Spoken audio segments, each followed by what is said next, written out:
Hello and welcome to today's Atlantic Circle in Conversation session. My name is Magda Joshi.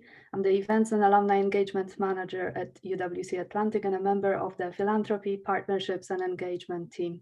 I'm joined today in moderating by my colleague Keith Steele, also a member of my team. Before we begin the event, I would just like to share a few housekeeping points with you. We would like to request that unless you are asking a question, you remain on mute throughout the session, not to interrupt our speakers. The event will last up to 90 minutes. During the first half, myself and Keith will moderate a series of questions with our distinguished guests, following which there will be time for your questions. So if you have any questions, do feel free to post them in the chat, and we'll come back to you in the second half of the event. The event is being recorded, so if you need to leave the session at any point, you will be able to find the recording on the UWC Atlantic YouTube channel. We are delighted today to have Lydiah Kemunto Bosire and Murtaza Hussain join us for this very special event titled Entrepreneurship, Creativity and Innovation, Core Skills for Changemaker. Both guest speakers are our alumni. Lydiah graduated in '98 and Murtaza in 2004. Lydiah is a member of the UWC Atlantic Advisory Council. She's the founder and CEO of 8B Education Investments, a financial and education technology platform specialized in lending to African students to attend world-class global universities and supporting them to succeed. Lydiah, who is a Kenyan national, brings to the field of innovative finance her personal experience and over 18 years working on issues of international politics, development, and human rights. Prior to founding 8B, Lydiah worked at the United Nations, the World Bank, and leading global NGOs. Murtaza, on the other hand, has been doing tech startups since he was at UWC Atlantic. Most recently, he founded Pledges.com, a company which supports setting up nonprofit organizations and a platform which democratizes fiscal sponsorship. Amongst others, he founded Streamlabs, a widely used tool set for live streamers on YouTube or Twitch, and Peanut Labs, a market research firm.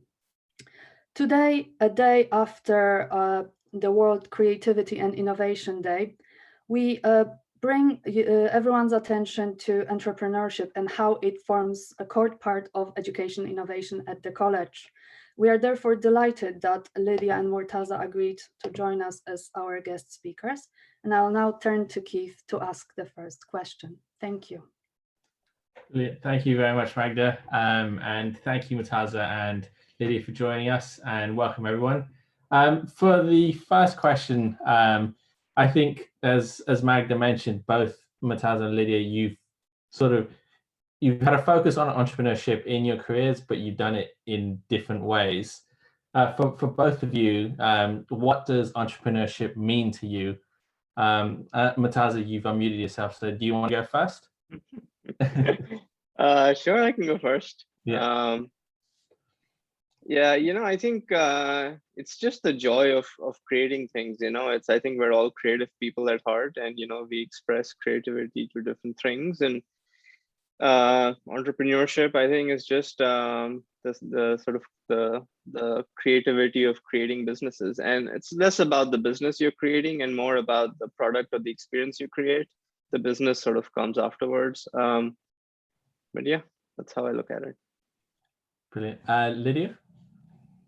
Thank you. Thank you so much, Keith. And I perhaps want to start by thanking you, Magda, and the team for putting this together, and for everybody for joining.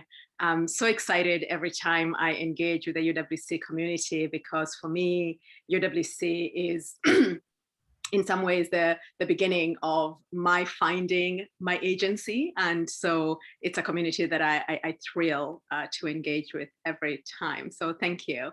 to the question on what does entrepreneurship mean, I agree with Murthy that it is the creation, but in some ways that is one lane of how to think about it.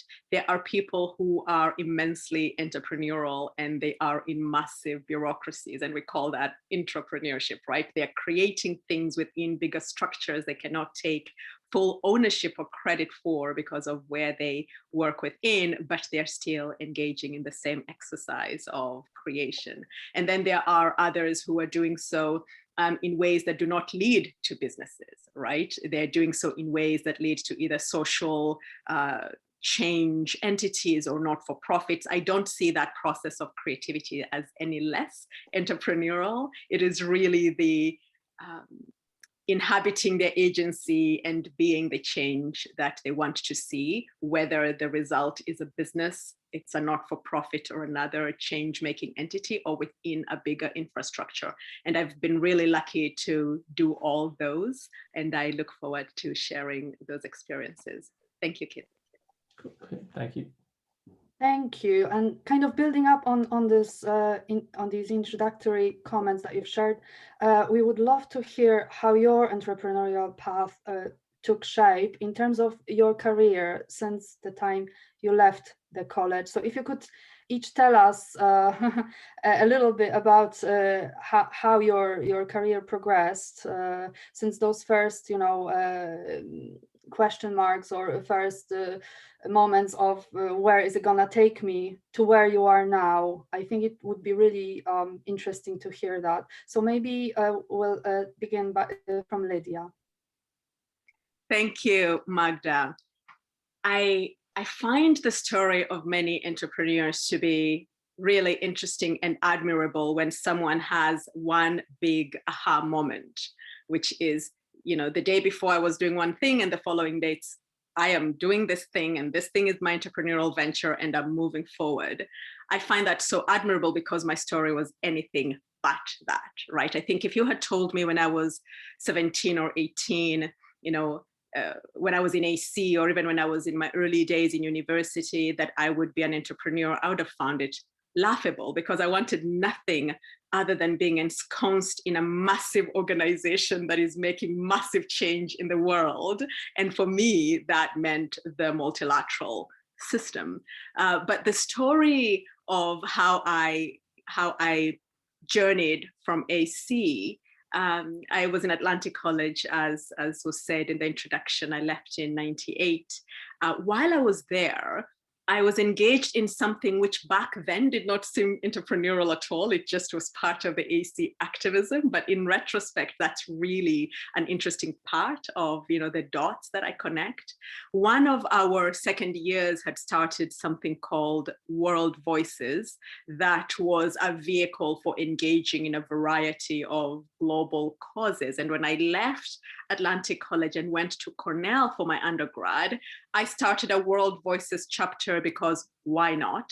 And as a result of that, we were working on questions of youth inclusion across the world and getting young people who are passionate to not just sign petitions, but to show up and to be part of broader conversations and to do community engagement within whichever university or education setting they were in.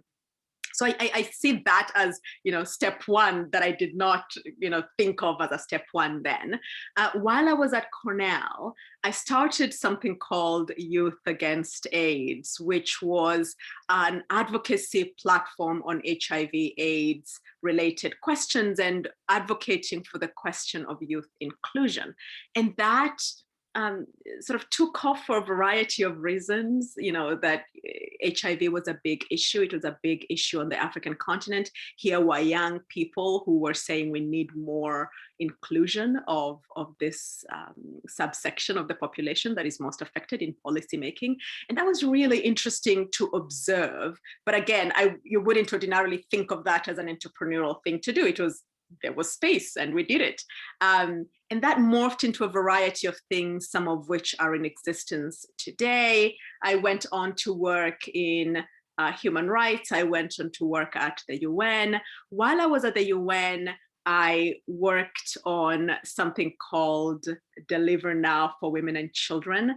And that was one of my mentors and I sitting down and thinking, there is a lot of interest around the UN General Assembly by all sorts of stakeholders, and nobody thinks about this subset of questions, which is women and children. They're not exciting. They're not, so what do we do with this? And again, it was an act of creation, but within a massive bureaucracy, right? So, I'm really pointing to moments within this different spaces where creativity was leading to creation of varieties of things that were solving real problems. But there wasn't a way of thinking about that as entrepreneurial. Fast forward, I went to Oxford, finished, worked at the UN under the World Bank. But the big issue that I had identified, or one of the issues I had identified but had never started solving, was the question of financing African students in global universities. And the way that came to me, Magda, is that when I had finished Cornell, I had mentioned just a second ago that I was working on HIV/AIDS questions.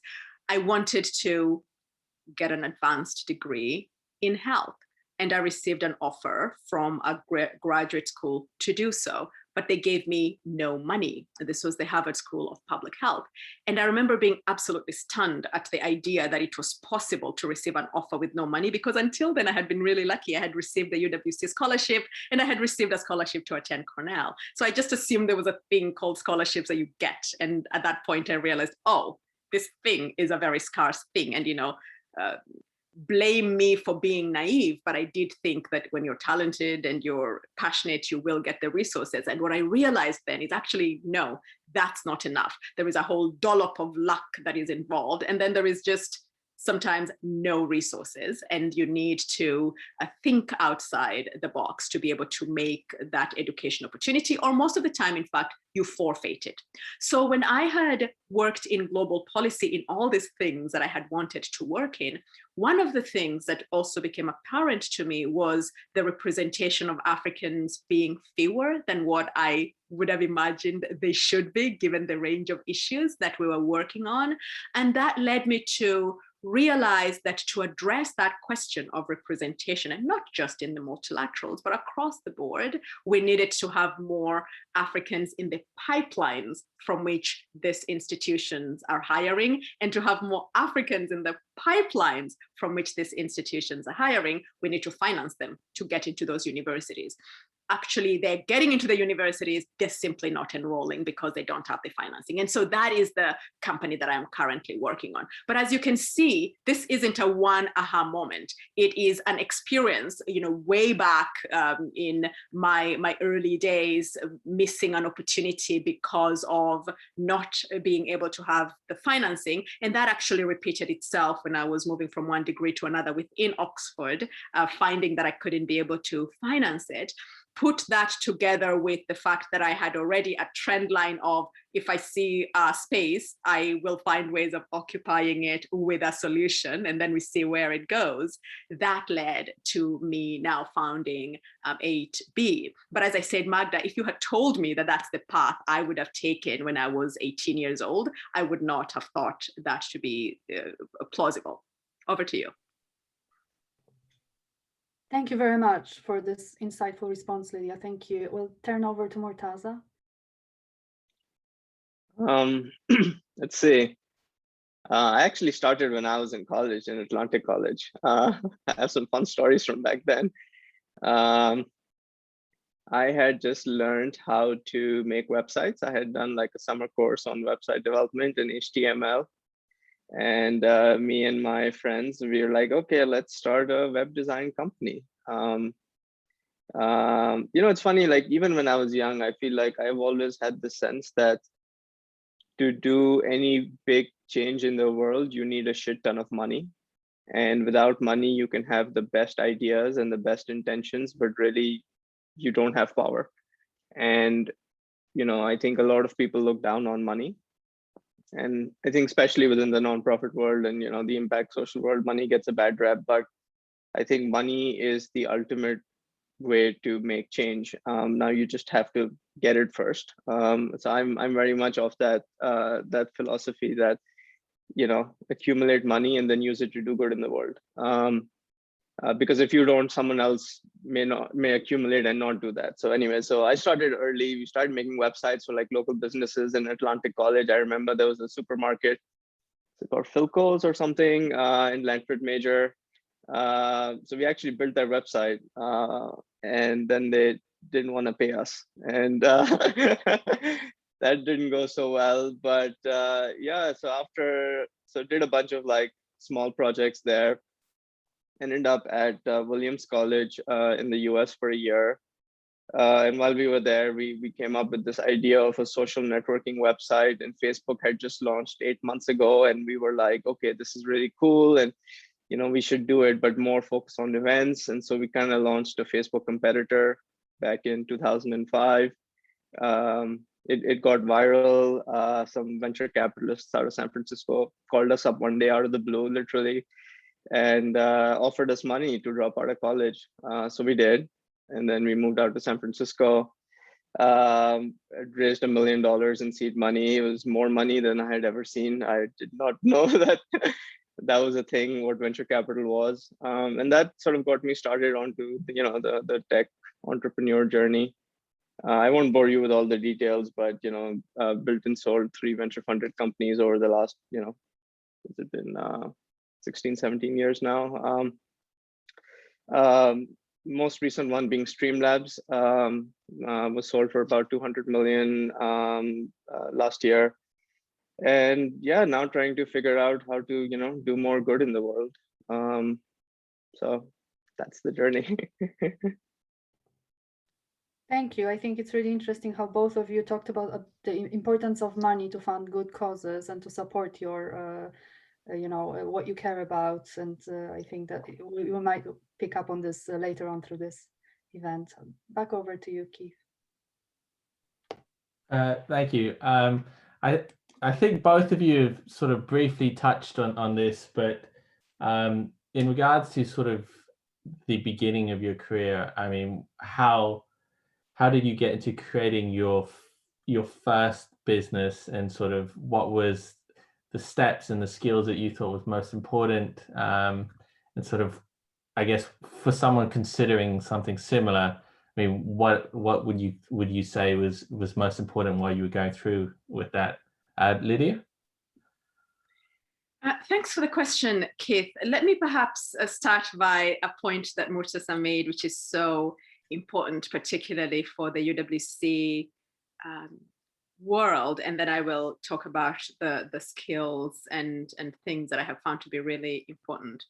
On the looking down on money and for-profit causes, I have also found it to be true that we somehow think that money is this thing that happens over here, and the thing that we do in the UWC is over here, and they're not related. And maybe that just happens within the student conversations of the reunions. You get a sense that that conversation about even what does it mean for us to increase the range of diverse students that we're enrolling in the UWCs, that becomes a very interesting and filled with minefields rather kind of conversation. And I think you're absolutely right, Murthy, that we cannot separate money from what we do. And we cannot also think that good causes exist separately from financing, because financing, in fact, enables the good causes to happen. I'll give an example. When I started my company, I was initially thinking we're going to be a not-for-profit. So I had just left the multilateral space, which I knew very well how it worked. And I knew there is a lot of resources sloshing around for a variety of causes that are being championed by, the Department of Political Affairs or peacekeeping or whoever. And so that's an environment I was very comfortable in. And so I assumed, well, here is another thing, which is providing the human capital to steward and drive sustainable development, which the multilaterals are advocating for. So surely, when we are providing that backbone, we would be able to get some of that financing.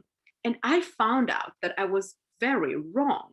I found that our best allies were actually in the for-profit space. And what they wanted us to do is build a plain vanilla student financing business that makes sense as a business, but has the after effect of being hugely impactful. Because, you know, if the case we're making is that the African continent has as many talented, persons who could be building the future of cloud computing as the Indian subcontinent does, and the only reason you're seeing more from the Indian subcontinent and less from the African continent is on the financing, then in fact that case stands on its own merits as a business, in addition to the fact that if it works well, you will have more Africans, steering Africa's development. So that is something that I found to be really eye-opening. The fact that the foundations that I imagined would be my first allies because of the story that we're building were not able to be innovative enough. They were not able to be the social pioneers, if you will,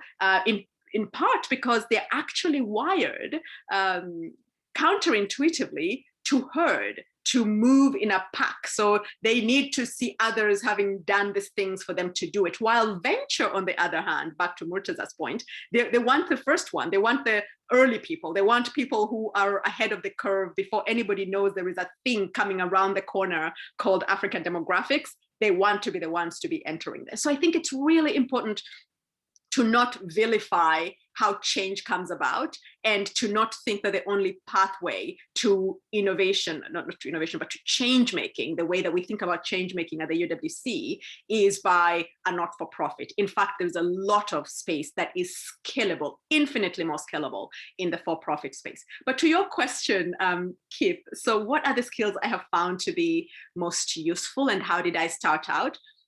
I think the thing that I wish I knew from, when I was at AC and before, is that this thing we call networking isn't a thing you do for 2 hours in a cocktail reception and then go home. It is everything. It is who you are. It's relationship building. It is creating the possibilities for serendipity that you don't even know how they're going to work. And that has always been true in my career and in what I'm doing now. But I think it was a lot more clear to me when we were raising capital in the company and trying to think, okay, so who do we know? Who is going to take this seriously? Who is in our network? And really mapping that and realizing that there has to be a lot more funnel widening that we are doing. And that is not something that you do in a minute. It's something that you do over, from the time you're politically conscious, and from the time that you need people to step, you need shoulders to step on in order to move ahead. So the thing that I have found absolutely invaluable, and I would wish on every young person to be acutely aware of, is the importance of relationship building. I'll give 2 examples. When I left the UN, actually, let me start when I was in the UN and then I left the UN. My first job at the UN was at the UN Population Fund. And the woman that I worked with there, who is still a mentor, is a woman I had worked with when I was running the Youth Against AIDS campaign when I was still at Cornell. And we had really had a good relationship, and we had kept in touch. And when I saw things that were interesting, I sent them to her. We became friends. And when she had an opening in her team on women global advocacy, and she was a chief of section within a shop within the department, she reached out and asked, are you interested in working at the UN in this position as a consultant? And I was able to take on that position. But that wasn't because it was an advertisement. It wasn't because it was literally, she's now an acquaintance close to a friend who knows that I care about these issues and who thought, ooh, Lydia might be a good fit here. So that's an example of how just relationship building and maintenance works in the space outside entrepreneurship. as I was starting living the UN, and I'm a non-traditional founder. Murtaza is more of a traditional founder. Bill Gates, drop out of school and do big venture things. I was more like I am a bureaucrat, except I realized I wasn't one, and then I set out to create this. When I was leaving, I got a grant from a foundation, and and that actually perhaps created this illusion that I had that I would be able to get grants to build this. And then I realized actually, no, I had to abandon the grant pathway and go elsewhere. Anyway, I got this grant, and the person who gave me this grant, incidentally, is someone who was on the board of the organization I had worked with immediately I had left Cornell. And again, I had maintained a relationship with him when I started thinking that student financing for African students was a thing in the world. He said, that is very interesting. I am now going to be doing X, Y, and Z. I may be able to help you. So again, building on relationships that didn't emerge 2 minutes before when I needed an ask, but a conversation that had been going on over time. And then eventually when we were raising in 8B, our first round, we went to a community that is an impact investing community. So it is very much about businesses that work in the world, except that they do good things in the world as well. And that was an old community that one of my partners had nurtured over decades. And so it was really easy to seamlessly walk into that and say, hey, look what it is that I now have a partnership to do. And we were able to leverage that to get some financing to start our work. So I think what is really important there, I'm going on long, Keith, but it's to say there are countless ways in which relationship building works. If there is one takeaway from this hour and a half of conversation is take that very seriously. Build and nurture relationships. Build and nurture relationships. They seem it has to be who you become, a relationship builder. And you never know how that serendipity might help. It might be in the bureaucracy, it might be in the world, it might be in the not-for-profit space, it might be in the for-profit space, but that relationship building is so important. I'll stop there. Brilliant, thank you. No, I completely understand and agree about how important that skill is for not just entrepreneurship, basically sort of anything you do in your personal and professional life. Murtaza, would you like to go next? Sure. I think there's a famous quote from Elon Musk that I think summarizes the entrepreneur journey really well, which is like it's chewing glass. So for me, the most important skill in sort of here is how much suffering and pain and disappointment can you take?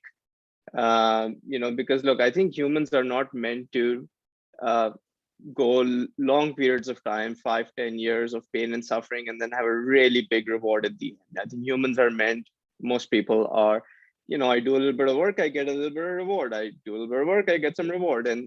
And so it's very counterintuitive because as entrepreneurs, we spend years walking around in the proverbial desert with nothing.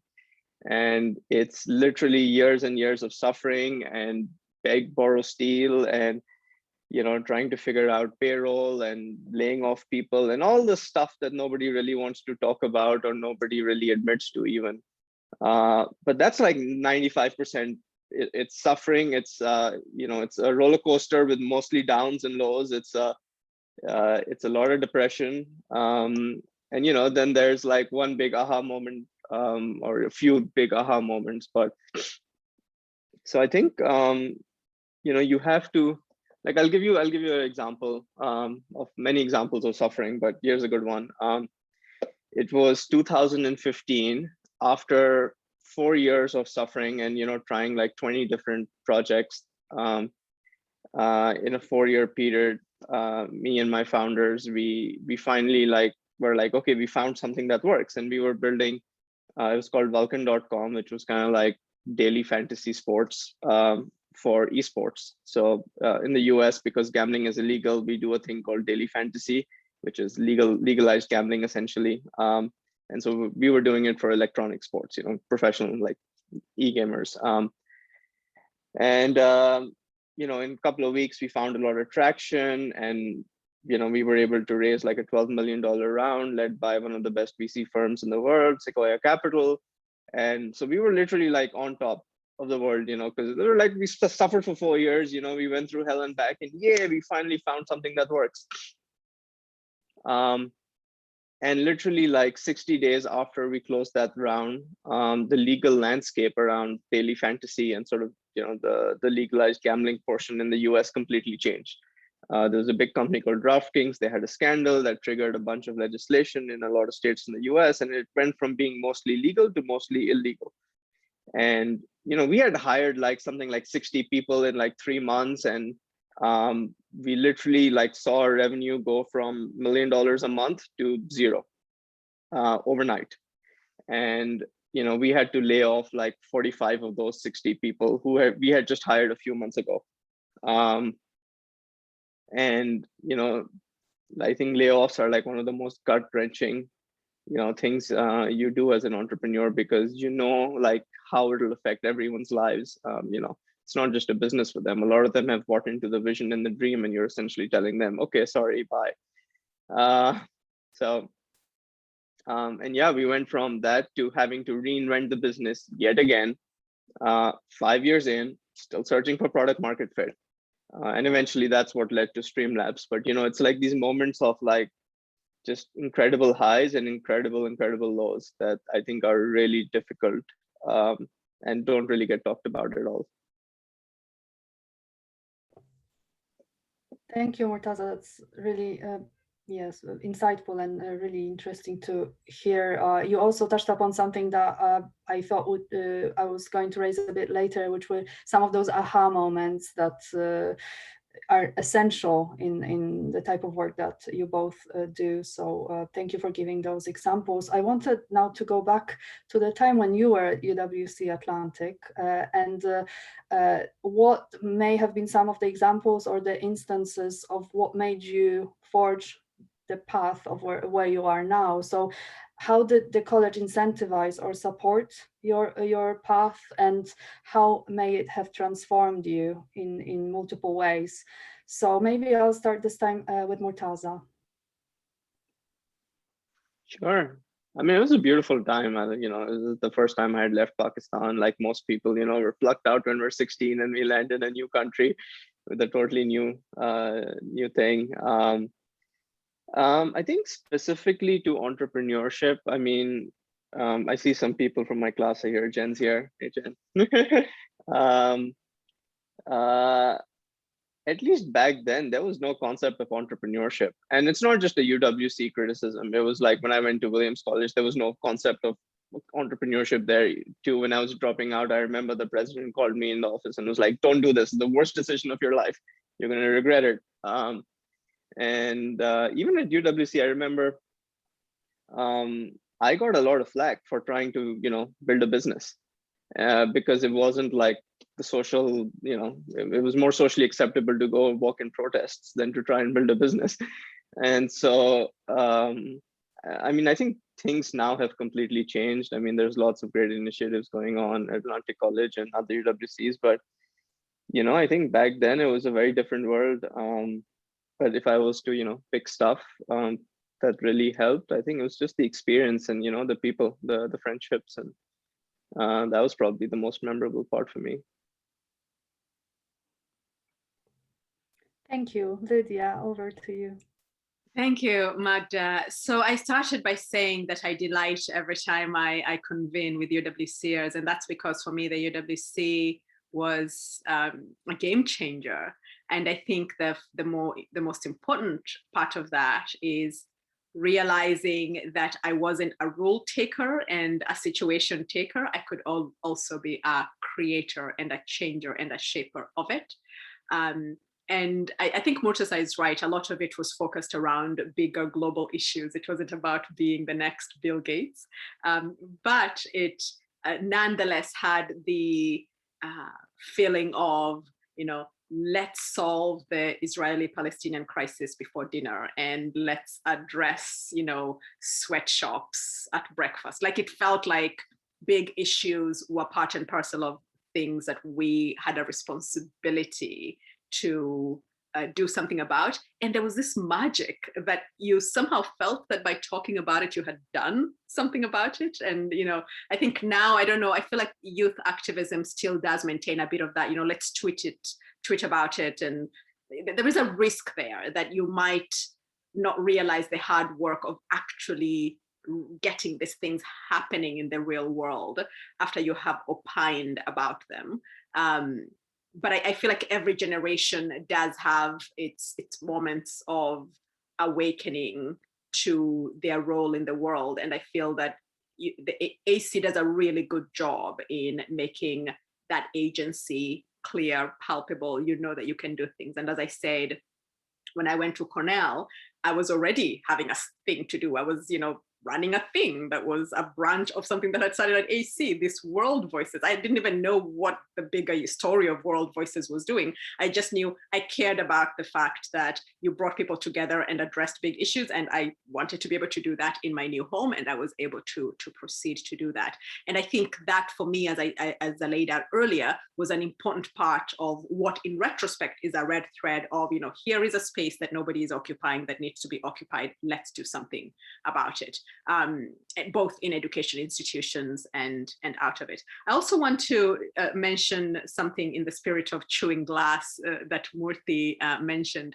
I think there are versions of that everywhere, but I think the critical takeaway, a second critical takeaway in addition to the, networks and relationships are everything, is that entrepreneurship is 10 times harder than you think it's going to be. So I gave that earlier story of initially thinking we're going to be going the not-for-profit world and realizing actually, no, that was not going to work. We have to pivot and do the for-profit direction.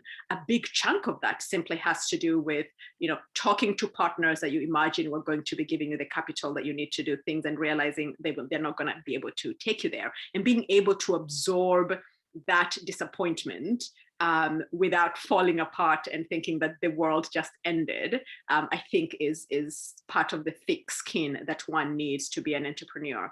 And let it not be glossed over that it takes incredible privilege, at least that's been my experience of it, to be able to venture down this path. I mean, I had to be able to be unpaid for X period of time. It's different, I think, when you're 21 and dropping out of school to do it.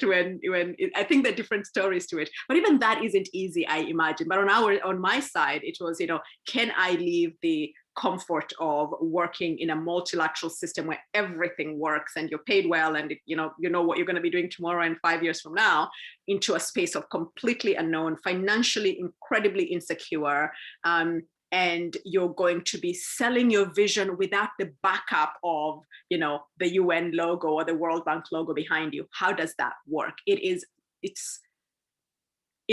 very vulnerable, and it needs a lot of thick skin to do it. And it also takes some privilege, as I said, the capacity to be, not very many people can say, oh, I'll give up my salary for the next 2 years. That's not a very easy thing to do. So all these sacrifices are sometimes glossed over.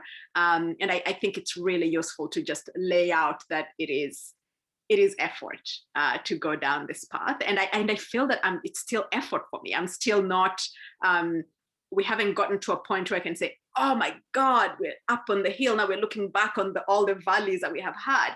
We're not there yet. But I feel like I'm able to, talk about it and share some experiences from it, because it's not going to get, I don't think it's going to get as bad as it was, say, a year or two ago, right? I think it only gets better, and then you develop a thicker skin, and then, to Murthy's point, some crashes happen, and then you get a thicker skin, and then you move on to another crest. But one must not underestimate just how difficult a process is of living regular structures and setting out to realize your vision in the world. Brilliant. Thank you very much. Next question actually sort of moves on from that quite nicely. It's Murtaza sort of shared an example already, but if he has another one, and for you, Lydia, an example of a time that you've experienced failure, and how did it transform your experience? And we've also had a question from Peter Howe, who's also managing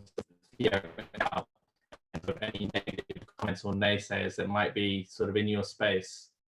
Murtaza, do you want to go first? Sure. let's see. Let's come up with another good story. And I'll try. Yeah. So the first time I was fundraising for Peanut Labs, which was the company after the social network. We were trying to raise a Series A round, a couple of $1 million. We had, just a month of payroll left. And I remember, I basically like reached out to every single VC I could find in Silicon Valley. And, I was able to, just hustle my way into getting meetings, but I was literally turned down by 29 of them before one said yes. And, this isn't just like one meeting. This is like, you get your hopes up, you prepare a PowerPoint deck, you show up. Sometimes you have like 3 or 4 meetings with the same VC, and then they say, no, thank you. And so while you're looking at your bank balance, which is essentially at zero, and, people are working for free, and you're trying to hustle to raise, and every single day you're just getting no and no and no, and you do that for like 6 months. That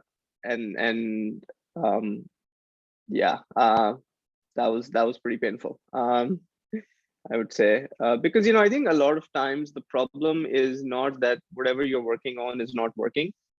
It usually won't work. Most things don't work until you reinvent them like 10 times.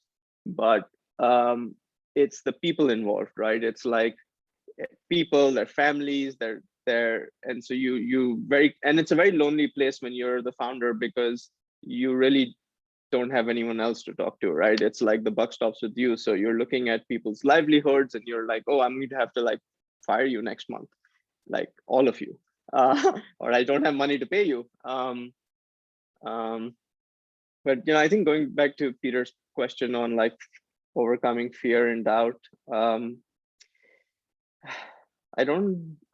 personally, I'm curious like what Lydia's experience has been, but like I don't think there's an easy strategy for that. I think the only thing I found that works for me is just having so much conviction in what you are building that you just like keep going. Because the only way it's going to die is when you say, okay, I'm not going to work on it anymore, right? Like you can just keep working without money. You can keep working without a salary. You can keep working in most situations that, most normal people would be like, no, I don't want to do this anymore. But I think if you keep going, that's usually, I think, where the magic happens. And sometimes it doesn't work. Sometimes you mortgage your house and you put it all in the company and it doesn't work and you lose your house. So I don't know if there's a clean answer to this. Yeah. Okay, brilliant. Thank you. Lydia? Yeah, no, I have to, I think starting with Peter's question, I would have to agree. There is the way you overcome that, and that doubt can come from outside. And I think the important thing is to make sure it doesn't come from inside, right? Because the moment you, as the person who is the holder of the flame in chief, are expressing doubt, not to say that you can't take in new information and pivot to new directions because you have new information. I think that is absolutely important. But I think you have to be convinced about what you're doing and that it's worth it. And you just keep going. I think that piece of advice I completely agree with. I think for me, the doubts being expressed to my current work on HB started with day zero. I mean, it started with my mother having a fit about me leaving the UN. How can you don't do that? So you have that, the family just throwing a fit about this, just the initial decision, whether it's a good idea or bad, it doesn't matter. You are doing something that you ought not be doing. Shall we just have a conference call to discuss this matter? But I also think I find it extremely challenging. And I always thought I was good at, putting across my talking points, but it's still challenging when you encounter people who really have no understanding of the space that you're talking about, but they nonetheless will opine about it, right? And you have to try and convince them that what you're saying is right, because my space is Africa. And it's what I'm saying is we have to think about African youth as a very big opportunity that many people are not betting on. Now, people are realizing that there is an Africa youth story because they are raising alarm about this youth bulge and what will it mean for the 10 to 12 million jobs that the continent needs to create every year. People obviously are aware of that, hence some of the drum rolls, anticipation of doom and gloom that is in the development space in particular, but in other spaces as well. But what does that also mean? The flip of that for people who are looking for vibrant growing markets, that is the place. The flip of that for people whose core consumer is 18 to 23, which is the university education. That is the future market, right? Those demographic trend lines that cause the same doom and gloom narrative are precisely the same opportunities that we can be capitalizing on and doing some amazing things. So trying to educate a market at the same time as you are trying to tell them, and here, can you write this check, is incredibly difficult, because I think it's already hard enough to, as Murti says, trying to get the check written without trying to also be having a 101 on what the implications are when a business of the size that we're wanting to put out in the world actually realizes its potential. So I have found, Peter, to your question, that there's no shortcut to having a thick skin and just keeping at it. I think something that I have done, which it's interesting that I had to do that later, but there's a reason for that. When I was at the UN, in the multilateral space, particularly in the UN, your voice is in service of other voices. So you rarely articulate your view as Lydiah. You will articulate your view as, what does the UN Population Fund think about this? What does the Undersecretary of Political Affairs think about this? That's how you articulate it. So you give those views, which are then spoken by these individuals, but you don't raise your head above that space to speak. So what was really interesting as I awoke to the fact that we needed to be market educating as well, what I found really useful is to raise my voice in a way that I would have done in the UWC setting in those early days, when without any fear, this is what I think and this is why I think about it. Let's just debate the merits of this, without the institutions and the politics, the institutions being behind it or the politics holding me back or pushing the issue forward. So I found that to be really useful as a way of overcoming this lack of awareness in this space. But for me, the biggest doubt has come from people who are simply not aware about the magnitude of what we're building, and they're in our universe, and so we have to be working with them. We can't ignore them. And actually, it's particularly true that in the US is a lot less aware of opportunities on the African continent. I think they're much more aware of opportunities in Asia and elsewhere. I think European investors are more aware about the African continent, and so that mismatch of me being in the US and wanting to work with capital allocators here is just it's a challenge. Failures of many. I've already talked about the pivot. I think one of my biggest frustrations was when a foundation that I thought was going to be our biggest grant provider gave us a grant of $3,000. This is in my early days when I thought we were going to be not-for-profit. Gave us a grant of $3,000 and told us, you can use our name, but we don't have a capital allocation for this area anymore. And this is a top 5 foundation, and my heart broke in a million pieces because they were the people we were banking on, and we had arrived at the best possible entry point to them, and they were simply not interested. And so they basically allowed us to say they support what we do, but without putting the capital behind it. So heartbreaking. But I think that there's some failures, Keith, which are failures in imagination. So I think, a story that I share is one of the times when I thought I had failed tremendously was when I had left Cornell. This is before my entrepreneurship days, when I left, or perhaps early in my career, when I left Cornell, and I had my passion, as I said, where I wanted to make a difference was to work in, a big organization that, makes things happen.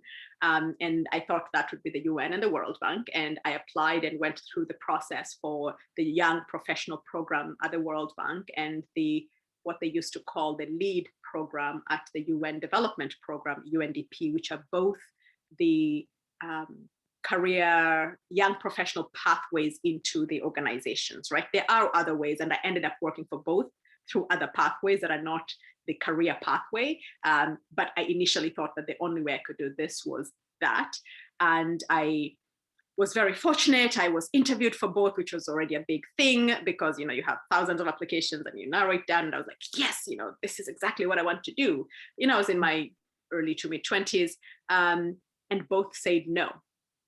And again, my heart broke in a million pieces because I thought, oh my God, this ends what I wanted to do in the world. So what am I going to do now if I can't work in these places? But actually what that failure was, that was a failure in imagination. It wasn't that, I had failed to get into these places, therefore I couldn't do the things I wanted to do in the world. It just set me into so many other directions that became so much more interesting. And in fact, when I ended up working for both entities, I think I was a much more enriched individual to be there. And then, lo and behold, I decided to leave in order to do what I really am passionate about, as I said, which is opening up more opportunities for young Africans. Mm-hmm. So failures, you just embrace them. I mean, if you haven't experienced them, you're not trying hard enough. You're not pushing yourself hard enough, because one ought to be failing, a few times a week.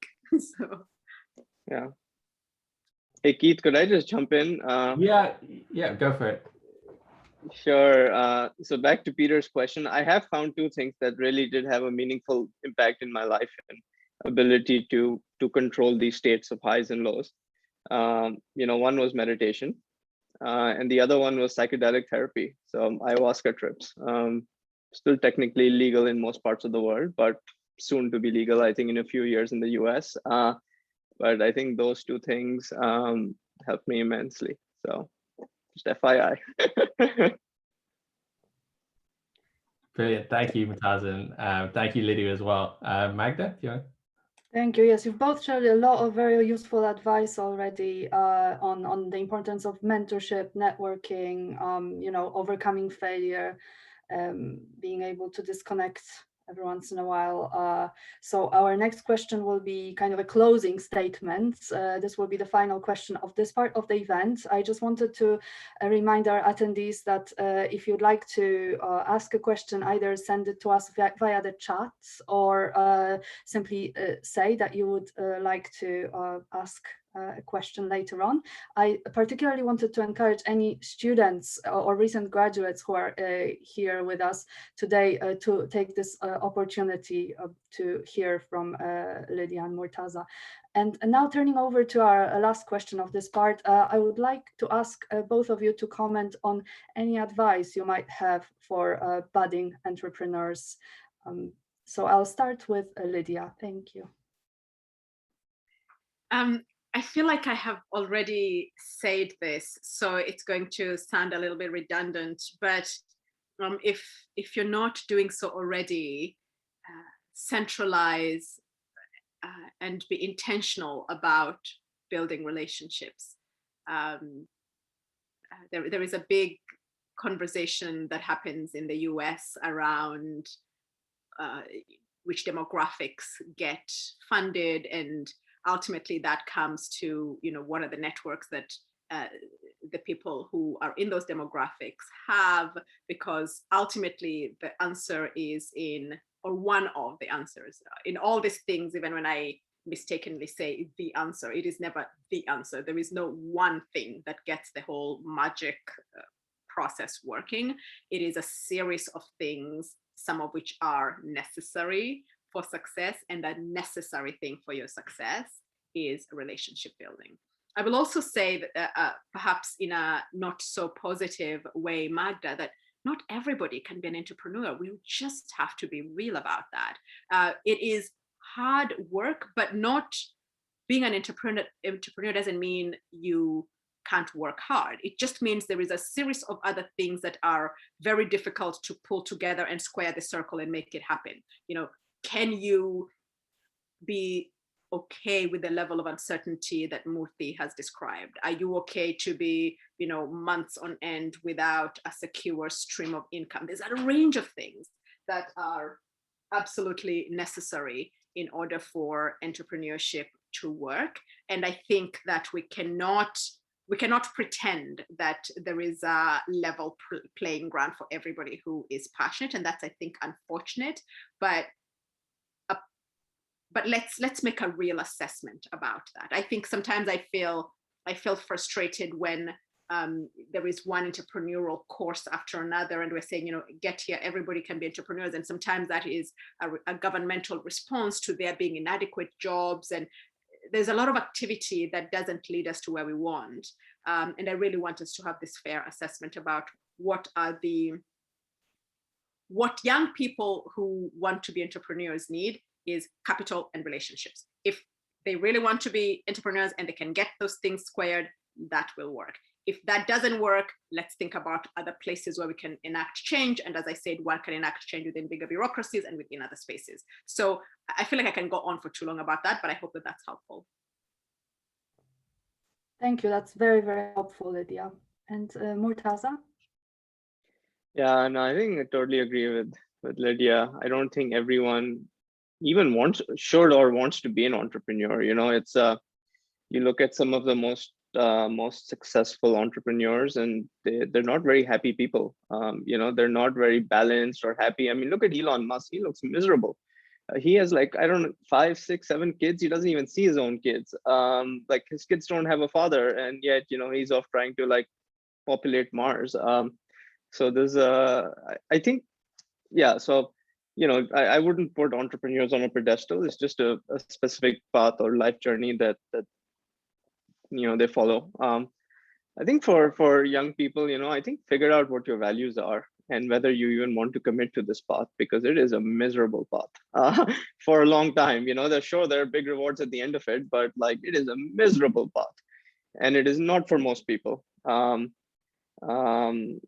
It's very similar to, like, let's take a professional athlete. They put in an immense amount of pain and suffering in their training, and maybe they win a medal at the Olympics, but usually not. And so it's a very similar path. And I think the only way you get through it is if you have conviction in the worldview or that you're trying to build. Like, whatever thing you're building, you need to have so much conviction that you can sort of survive the years of wandering around with no product market fit. Yeah, that's I wish it was more inspirational, but I think I think that's a good filter as well, because you shouldn't start a journey unless you intend to finish it. And like, so the fact that the bar is high is actually a good thing, because it prevents you from, like, wasting a few years of your life and then going back. So unless you have that much conviction in something, you really shouldn't start on that journey. And if you have that much conviction, then yeah, just keep going and don't give up. I know it's the famous "don't give up." It's cliche, or like quoting Yoda from Star Wars, do or do not, there is no try. And that's a high bar, I think, and it's good that it's a high bar. Brilliant, thanks. Lydia, did you have a comment? I saw you unmuted yourself. No, I was just going to agree. I think in our prep call for this call, we discussed that there is some work being done. There's some work being done with current students who have entrepreneurial ventures being linked with investors and others who can help them along.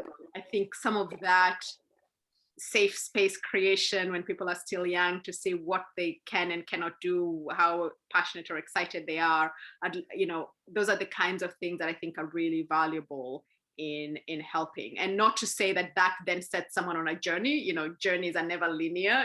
At least in my experience, I have found that it's really possible to go over there and then realize you want to go over here and go over here, and there is something that is a passionate red thread driving all that.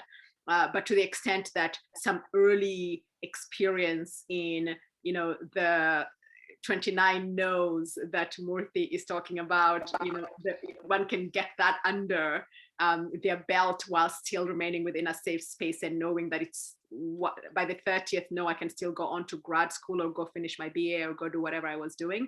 I think that will enable us to perhaps democratize that early experience and let people see what they could do. And then maybe that is also part of the relationship building that can start to happen even while they're in AC, that then they can capitalize on later, so that the journey becomes easier.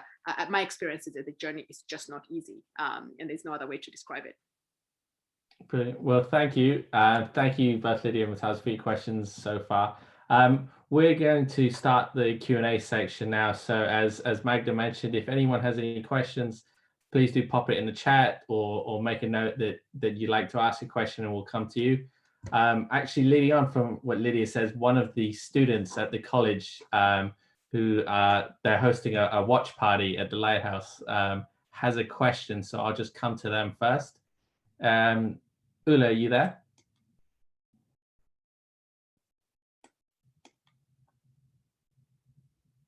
Hello. Hi. Yes. Hi.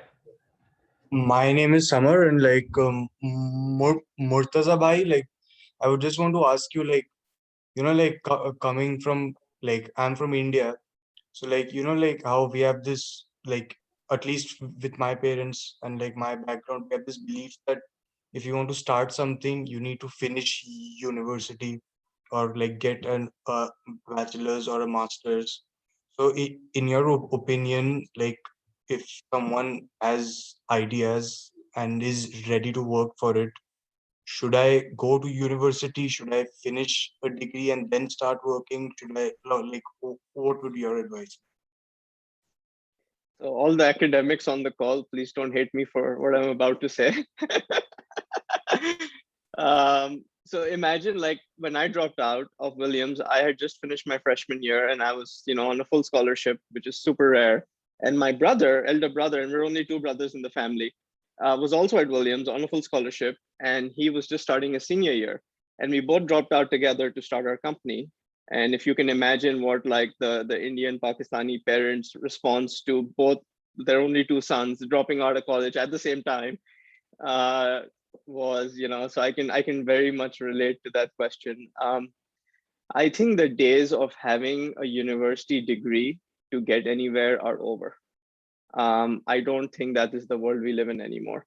I think, look, if you want to be like a doctor or a scientist or something highly specialized, totally, go through formal education, and that's totally fine. But if you actually want to like build things, and especially in tech, I think university is a waste of time and energy. You'll put so much energy into like learning things you will never use. So I don't know. I'm I'm on the camp that it's not very useful, especially after your bachelor's. I mean, if you want to do your bachelor's, the best thing you're going to get out of it are the relationships and the people and the experience and like the social stuff, not the education stuff. And then that's very valuable, and go for that. But you're going to pay $150,000, or someone's going to pay $150,000-$200,000 for that experience for you. And like, had you taken $200,000, you can literally go buy an existing business and scale it with that much money. So I don't know with how expensive universities, especially in the US, have gotten. It's preposterous at this point. Like I think top universities are running at $70,000 a year now for undergraduate, and it's just there's so many better uses for that money. So yeah, that's that's my advice. So I think I'll jump in here.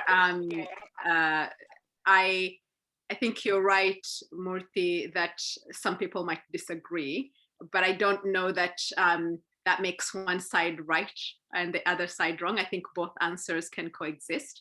There are contexts where it makes absolute sense to get degrees, and obviously you'd expect that from me, who's making my entire business model from expanding access to global universities. So I take that defensiveness and own it and put it out there. But I do think that there is an asymmetry in how opportunities are shifting globally. The university in many contexts still serves as the proxy for what you know. So you're hiring a Williams grad because you're assuming that Williams has done the vetting of that grad and they generally will be able to problem solve, lateral think, critical think, do these things that I want to do. We haven't yet perfected the system by which there are other more clearer proxies to accessing the knowledge in a person's head. And so the university serves as that. And for many regions of the world, and that's true of the African continent, we're not yet in a place where you can get away with your credentials from a coding bootcamp, and that allows you to realize your full potential in the world. We're simply not there. And I think the US debate about unbundling the university and making it the equivalent of streaming as opposed to, giving you selling you the LP or the CD, which is how education is being equated. I think that debate is really relevant in the US context, but not necessarily in other markets where we might still be needing these proxies in the medium term. So the reaction you've had about what Indian parents and Pakistani parents would say is exactly what African parents would say. And for African parents, education is right there in the Maslow's pyramid with food and shelter. Very, very important. You do not, take for granted these opportunities or misuse them. And I think that that is the empirical reality there is a very different one. You do not get as far as you could have if you do not have those credentials. But I think that the world is shifting so rapidly, and there will be newer ways of getting to what people know, which is in the university degree. But I do want to also make another a slightly different point, which has nothing to do with entrepreneurship. There is value in having ways of imparting to young and future leaders of society some, texts, some values, some this, some that. And university has, in the secular world, in some ways, at least in the liberal arts version of university, served as that. Now in the UK, where you go into law at age 17, that's a slightly different take. In the US, where you have this liberal arts and everybody, does some Shakespeare, everybody does some this and that, that's not going to help you in your coding, but there are some lessons and some bigger stories and some common narratives that everybody's sharing. But there might be value in some of that not getting utterly lost by reverting to the apprenticeship-based approach to how things are done. So I do think that the education serves a value over and above the job that it enables you to learn, but that's a debate for another place. I just wanted to fall in the stereotype that Murthy was pointing out to object to his point around dropping out, because I do think that the various views can be true simultaneously. Over to you. Thank you. That's probably something we could hold a whole new talk on. I imagine that could probably keep going for a long time. Next up, we have a question from Jen Bourne. Do you want to unmute yourself and ask a question, Jen? Yeah, hi, can you hear me? Yeah. Sorry, I was a bit late. I was actually live on YouTube using Streamlabs, ironically, which is hilarious. And Murtaza, it's lovely to see you after 15 years or whatever it's been. So the thing I wanted to pick up was this relationship between for-profit and not-for-profit in this entrepreneurship space. And so I run what probably would traditionally be known as a not-for-profit, but I very much advocate it as a profit for good. So we want to make profit, we just want to be reinvesting that profit into what we're doing, right? But I find we sell our work into very corporate, pure for-profit, like shareholder value, maximizing shareholder value, etc. businesses. And I think there's personally, I feel like there's still a bit of a gap in that middle place where your business model is something that is, social, has social impact as in what you're doing. So a lot of pure for-profit companies, or I call them pure for-profit companies, like maximizing shareholder value companies, whatever, they don't understand and they see it as not-for-profit. And then the sort of but you're really fighting this case that actually in an ideal world, all businesses, right, should be, you know, conscious businesses, or, you know, it should be doing that. So I'm really interested, like Murtaza, and what you said around, you know, you're in the camp of, you know, making loads of money and then doing something good with that money.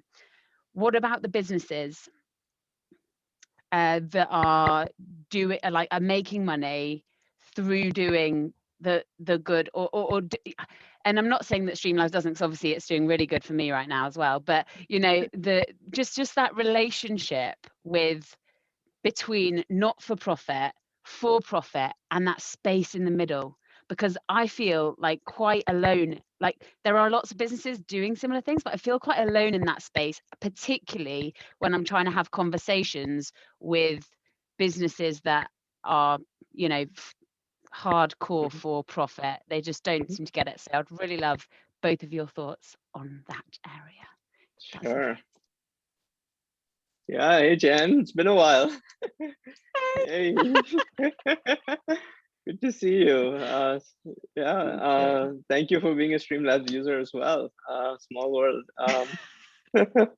You know, this is actually a question I have really struggled with over the last year and a half since I like sold Streamlabs, and because you know my thinking was I'm going to go do some amazing stuff in nonprofit world, and then I like get my crash course in the nonprofit world, and it's been a very depressing and humbling experience. Especially like the larger nonprofits, I feel like it's made me appreciate capitalism to a whole other level that I previously never did, because they're just so inefficient and so like just large organizations. It's very different from the world I grew up in. And so as I was like starting up like my new projects, pledges and stuff, and a few others I'm working on, like coding boot camps and some stuff in Africa actually. The question of whether it should be a for-profit or not for profit was like I'm still really struggling with it. Here's the best answer somebody gave me, and I think it really resonated with me. Sure, there are some evil companies out there, but let's ignore them for a second. You know, let's look at like a large majority of companies. The fact that they can deliver a product at a better, cheaper price is the impact that they are making in the world, because without them that wouldn't happen and consumers would be worse off. And so I've actually had a whole new appreciation for for-profit companies and capitalism in the last year and a half as I've been going through this process. So, and the way I'm kind of structuring my own nonprofit is it's going to make money so it can sustain itself. And so we're going to charge everyone who uses it a fee, as if a for-profit would, no different. So we're not going to rely on donations. We're going to hunt for our own food. I don't know if you've seen, there's a documentary on, we were talking about Bill Gates earlier. It's on Netflix. It's called Inside Gates' Mind, I think it's called. And you know, I think it's a really, really important telling into the nonprofit world. And, you know, Bill Gates is someone I admire. He honestly looks like he's working harder at the Gates Foundation than he did at Microsoft. And so, right, so you have someone incredibly talented, incredibly smart, reads like, I don't know, 20 books a month. And yet, like at the end of that series, like the interviewer asks him this question, like they go, every episode, they talk about a different project, you know, from polio to fusion reactors to sanitation and building better toilets and so forth. And at the end, like there's this moment where like he asks Bill Gates this question. So, you know, did it like really make a difference? Like you literally put $34 billion over the last 20 years into, you know, all these like high impact projects. And you know, he's like, I'm not sure it did. And it's actually a very like humbling and depressing moment where like, even if you're Bill Gates and you pour like literally $34 billion into like all these projects, and they really haven't worked that much. Some have, but like a lot of them haven't, and at least not at the scale that you would expect. And so at least for me, the reaction there was, you know, work within market forces, because, you know, when you go against market forces, you know, even an unlimited amount of money doesn't seem to solve these problems. So I don't know, it's a question I struggle with too. Sorry for the long answer, but it's very close and dear to my heart. No, it's a great question, Jen. And The way I think, so I'll put on, so I run HB. I'm also a policy advisor for a number of entities, and I have a background in the multilateral space, having spent a really long time in the not-for-profit, impact, multilateral, however you want to call it, the problem-solving sector. And I think the way to think about that is, what does the problem you want to solve require in terms of capital structure?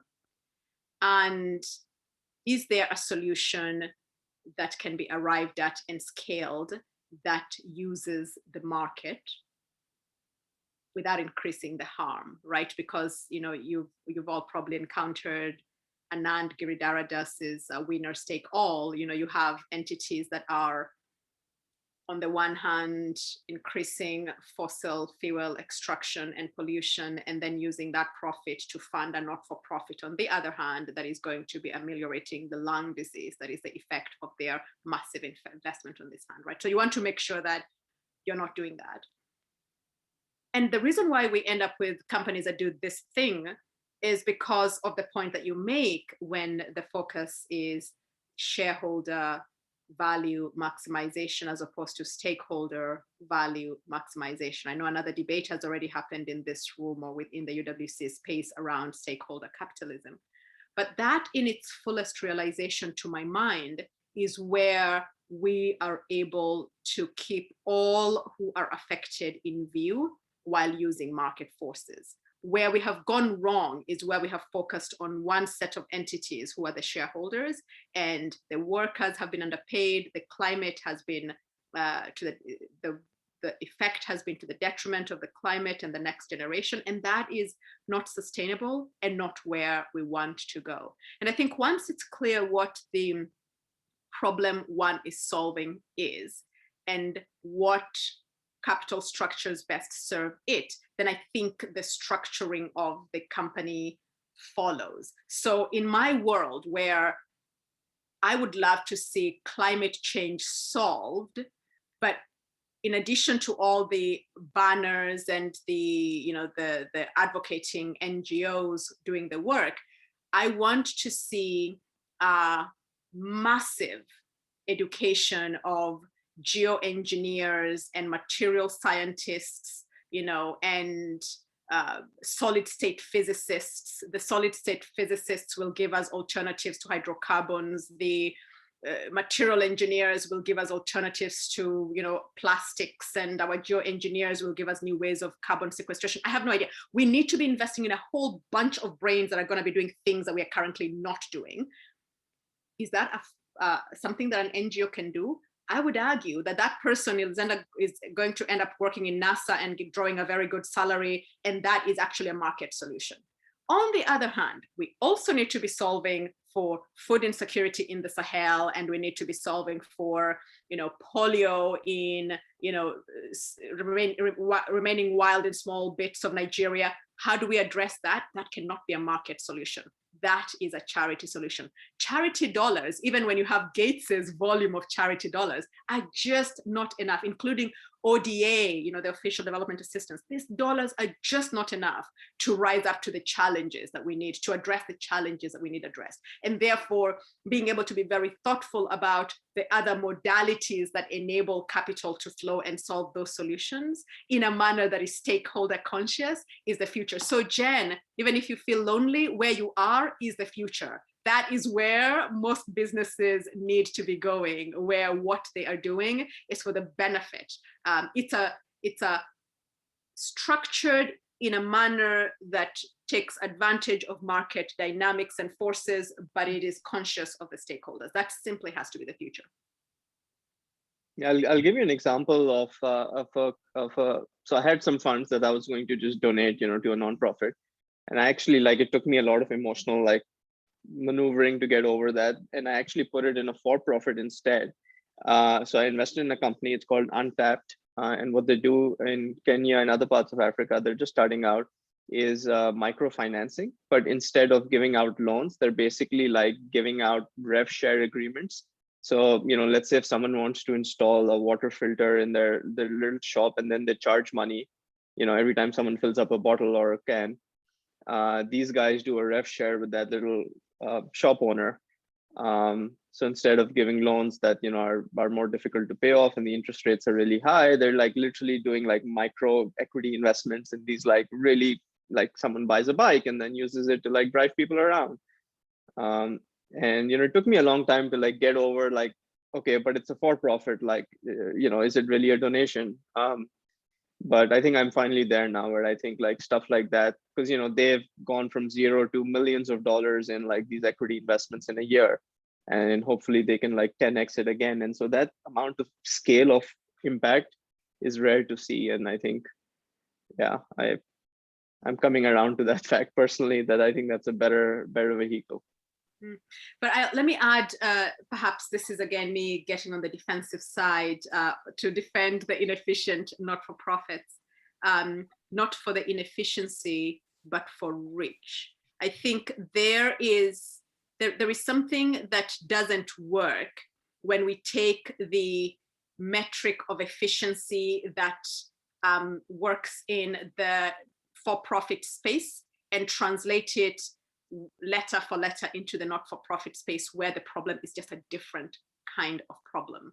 And I think that one of the places where I have parted ways with actors in this space has been in the effective altruism space, where I had a conversation with someone who told me something to the effect of there has not been a random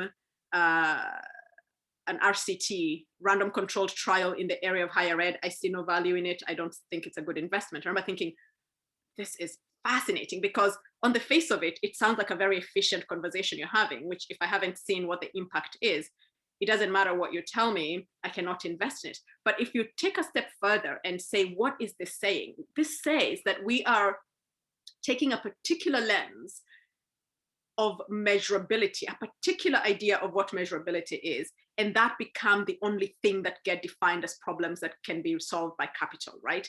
And that is a problem in itself, because problems come in varieties of shapes and sizes. And I think you do need someone doing,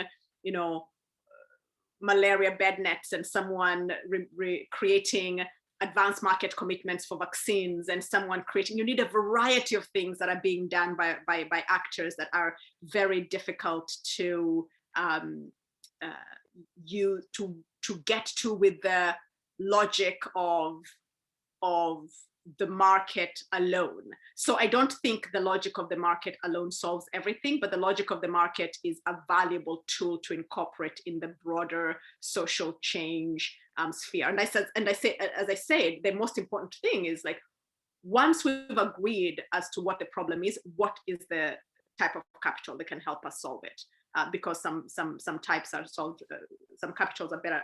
Some capital is better for solving some kinds of problems. And to the point that you make, Murthy, around Untapped, I really like that rev share agreements are taking root. I think there has been such a paucity of instruments in the toolkit about what is it that we can work with. And you don't need, we need innovation. And I have seen that happening even in company financing in the US with Village Capital and others. And I think there is a really interesting future there. Back to you. Brilliant. Thank you. I think we have time for one final question from Beatrix. Beatrix, you want to unmute yourself? Hello, can you hear me? Yeah, we can. I just wanted to ask, when one has an idea that they think could be interesting, what is the first step they should take in realizing its potential? Lydia, do you want to go first?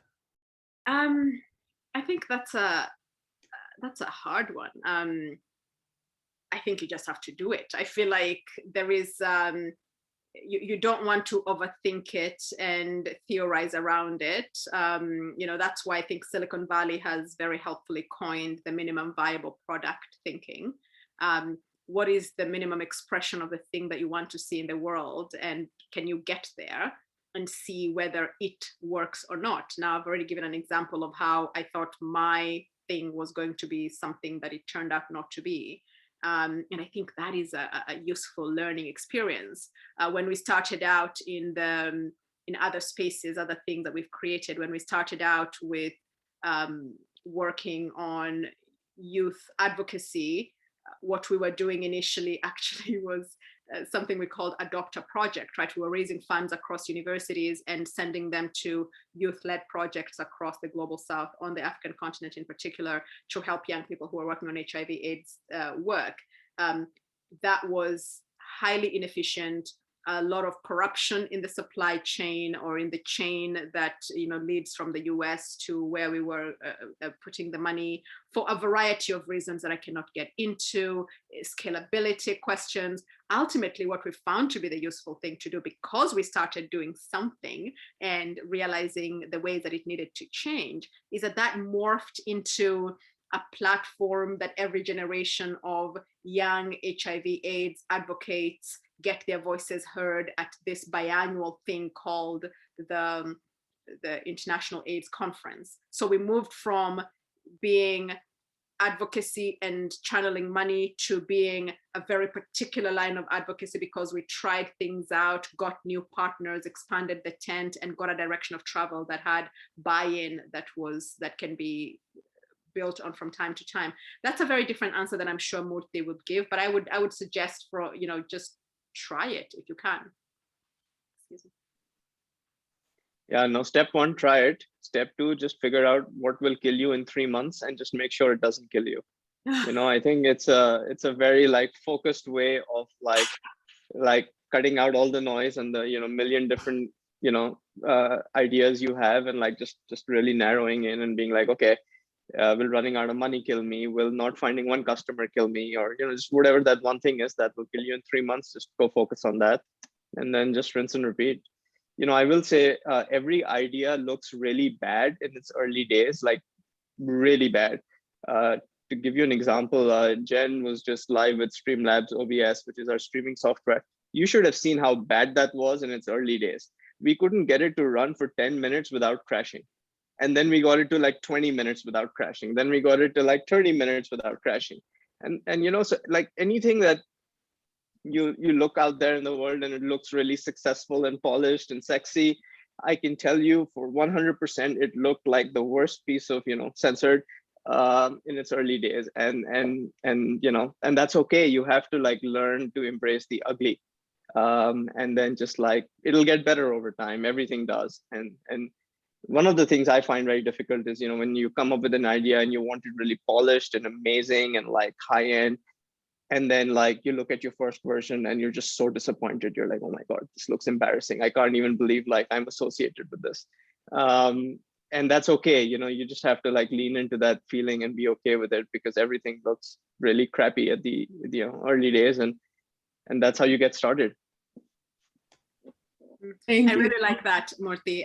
We are having a version of that in our information and mentoring platform, part of our work. We just launched version 0, and it feels exactly that way. Are you kidding me? Is this all it can do? You can barely select by university or by median income. The thing barely works, but it had to go out in the world. And then people will tell us, this is terrible. Let's let it do this. Let it do this. Next version will be just a bit better. And then that's how it all works. But no, I really like that thought. Brilliant. Well, thank you. Thank you, Lydiah and Murtaza, for everything. I'm going to hand over to Magda now just for closing statements, but I just want to say thank you, and it's been really amazing to hear from both of you today. Thank you so much. It's been a pleasure, as Keith said. A lot of candid comments and thoughts here. I'm sure everyone found this really helpful and useful. Thank you for dedicating this time to UWC Atlantic, and thank you to everyone who joined us today. I'm sure that a lot of others will want to review it as we post it very soon on YouTube as our recording. We hope that you will all join us at our upcoming sessions of Atlantic Circle InConversation series. We have many interesting events in planning. Lydiah, as part of her comments, mentioned the importance of science education. One of our upcoming events will focus on the STEM education and its importance. So please do look out for our emails about upcoming events. In the meantime, I'm just about to post the link to our feedback form. If you have any comments about this event or suggestions for our future sessions, do let us know via the link which I have just posted. Once again, a big thank you to Lydia and Murtaza for joining us today and sharing their stories with us. Thank you and goodbye. Thank you. Bye-bye. Thank you so much. Bye now.